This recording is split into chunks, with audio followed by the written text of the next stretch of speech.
Catherine, you argue that Alibaba's AI will not be enough for Apple in China. Why? Right. So good morning, Shery. So just to be clear, I do think that this is a good and much needed win for Apple to finally bring its Apple Intelligence features to the China market. But at the same time, the way I sort of look at this is that it's sort of just one good play in a new game of 4D chess that Apple's sort of involved in. You know, as my colleague mentioned, there's rising domestic competition with brands like Huawei. It's also sort of unwillingly caught in the throes of all these geopolitical headwinds.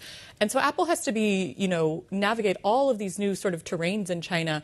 And at the same time, we've seen users outside of China have been a little bit underwhelmed by Apple Intelligence and its rollout. So I almost think it was sort of a blessing in disguise that it was forced to take it slow in China, forced to take bringing the AI iPhone a little bit slower in China.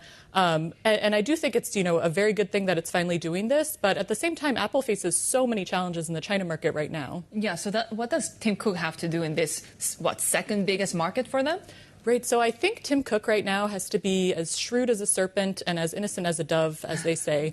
And, I think he's really done a good job of that in the past. He's really done a remarkable job sort of managing U.S.-China relations in a way that no other U.S. Tech leader really has.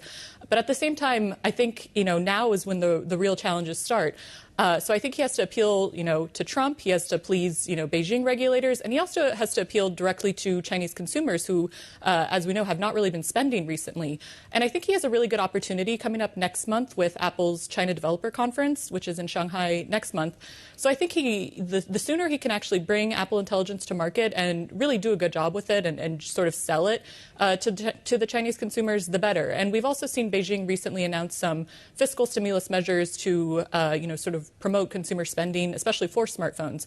So I think, the sooner he can bring the AI iPhone to the China market, the sooner he can tap into that as well. Given the geopolitical tech rivalries, which, seem only would deepen under a Trump administration, what does this partnership mean broadly for tech right now?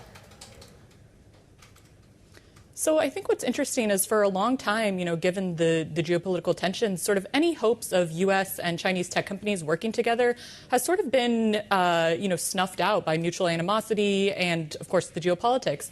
But at the same time, with this recent DeepSeek frenzy, we've seen that sort of U.S. tech companies have maybe started to think that maybe they're missing out on something because of this divide. And, over the past week, we've even seen OpenAI's Sam Altman say that he's really keen to work with China and he thinks it's actually really important. And so I think, if Alibaba and Apple, these two huge tech companies from the U.S. and China, can find a way to show that it's not just possible to work together, but actually mutually beneficial, I'm hopeful that it can help sort of ease some of these tensions that we're seeing right now.